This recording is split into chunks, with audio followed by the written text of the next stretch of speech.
resolusi konflik. Ternyata hasilnya ini yang kita lihat hari ini. Lalu juga perlakuan terhadap saudara-saudara kita yang dari Papua, saya pikir tidak berubah. Respon peristiwa atau respon dari 1-2 minggu belakangan ini itu menunjukkan itulah masalah kita. Jadi sebetulnya harusnya kita ngambil pembelajaran yang baik dan tenang dari situasi yang terjadi belakangan ini. Tetapi cara meresponnya juga menggambarkan problem kita melakukan treatment terhadap Papua dari kurun waktu yang panjang tadi. Jadi saya khawatir apa yang dilakukan oleh pemerintah hari ini justru sebetulnya business as usual. Kirim pasukan, bikin operasi. Teman-teman dari Papua, dari kemarin saya setiap malam dapat laporan ada kekerasan gara-gara respon tersebut. Saya memilih untuk, mereka minta saya bicara tapi saya bilang saya memilih untuk mengatakan ada peristiwa kekerasan dari penanganan keamanan dari beberapa hari ini. Jadi saya mau mengatakan bahwa satu poin apa yang dilakukan pemerintah hari ini tidak ada yang merubah yang sudah dilakukan pemerintah di Jakarta kepada keluarga kita, saudara-saudara kita yang ada di Papua selama belasan atau bahkan puluhan tahun. Jadi pendekatannya pendekatan kekerasan lagi, keamanan lagi. Banyak contoh, internet dianggap sebagai media menyebar provokasi. Internet itu kan alat. Yang pakai internet juga pendeta juga pakai. Di Papua juga banyak orang baik. Kalau satu Papua internetnya dimatikan, itu artinya kita meyakini, dari Jakarta meyakini satu Papua orangnya provokator semua. Lalu kemarin dilarang demonstrasi. Demonstrasi itu dilarang dalam konsep hak asasi manusia. Demonstrasi itu boleh dilarang, dibatasi, tapi ukurannya jelas. Tapi ketika kemarin dilarang, ukurannya apa? Dalam situasi apa, di mana lokasinya, dan treatmentnya apa? Katanya kita punya perkap, peraturan Kapolri tentang penanganan tindakan anarkistis. Apakah itu sudah diberlakukan?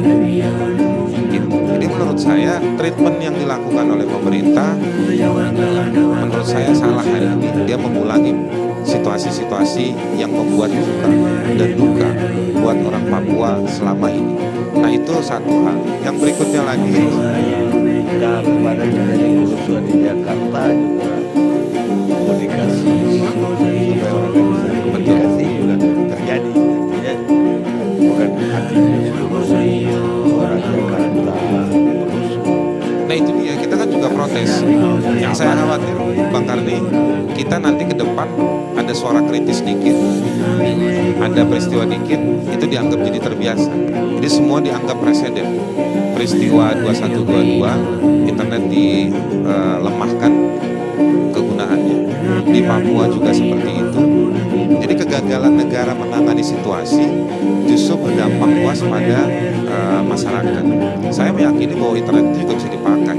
Kalau memang itu internet sebagai alat, mestinya kan pemerintah melempar, membanjiri, memperbanyak informasi-informasi yang sebenarnya dan bagaimana seharusnya pemerintah itu bersikap. Jadi sekali lagi itu alat, jangan dia dibunuh. Kita lihat karakter bukan internetnya, tapi karakter masalah Papua atau apa yang tadi saya bilang duka dan luka yang dialami oleh keluarga kita, teman-teman kita yang ada di Papua. Mereka tidak sampai suaranya. Dan begitu mereka bersuara, mereka dibubar.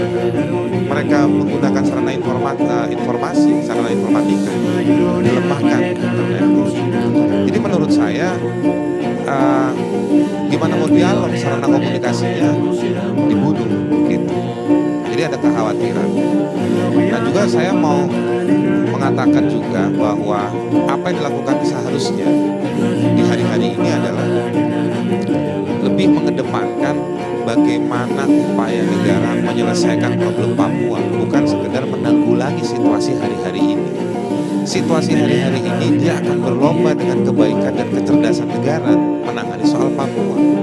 Kalau negara muncul bukan sekedar mukanya, bukan sekedar dia presensi datang ke Papua, tapi dia hadir dengan kebijakan dan rencana, saya pikir itu akan luar biasa. akan meniadakan, atau bahasa yang akan lebih kerasa saya mau bilang membunuh hasrat-hasrat jahat yang selama ini kita anggap ada di orang-orang Papua ini. Ini kan pikiran-pikiran kotor kita di Jakarta yang melihat bahwa nih yang rambutnya keriting, kulitnya hitam bermasalah, pasti minta merdeka, teriak M.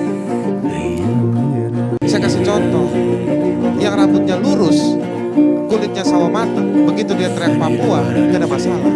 Tapi dulu dan hingga hari ini, kalau rambutnya keriting, kulitnya hitam, teriak Papua, teriak soal hak asasi di Papua, pelanggaran HAM di Papua, ditangkap dan dibubar.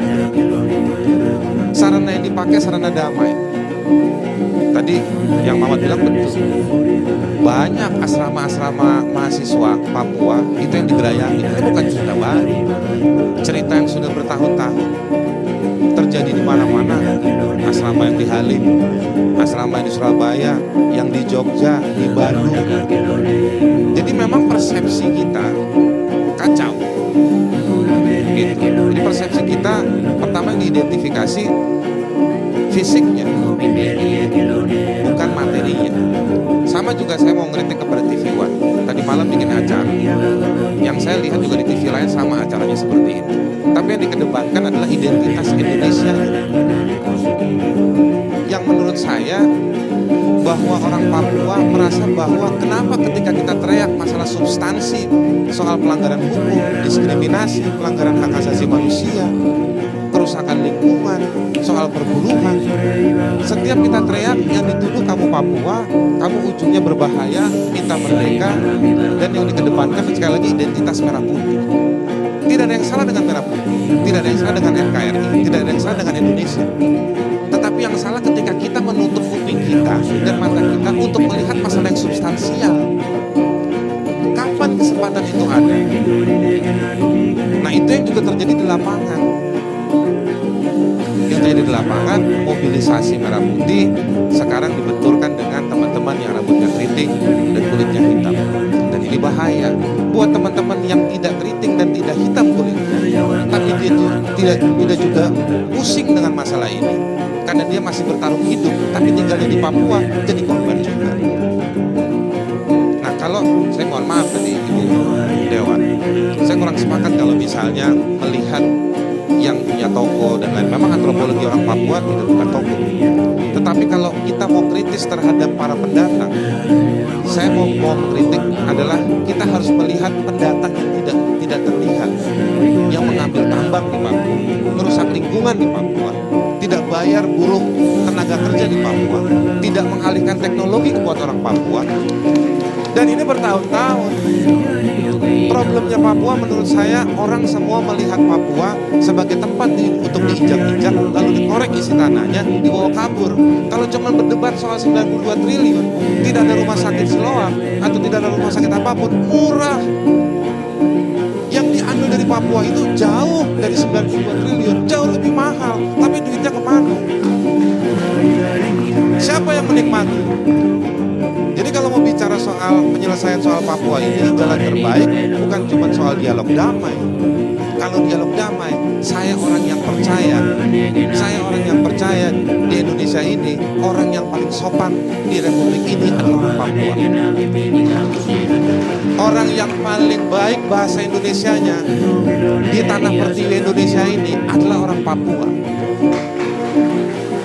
Saya alami. Jadi menurut saya, kalau coba dialog, maaf Bu Adriana nanti masuk ke Bandung ya, oleh jaringan dialog Papua JDP. Saya dialog itu anggap penting. Tetapi keterbukaan dari Jakarta mengevaluasi bukan hanya soal keamanan dan juga soal penegakan hukum, tetapi juga mengevaluasi praktek-praktek bisnis yang ada di sana.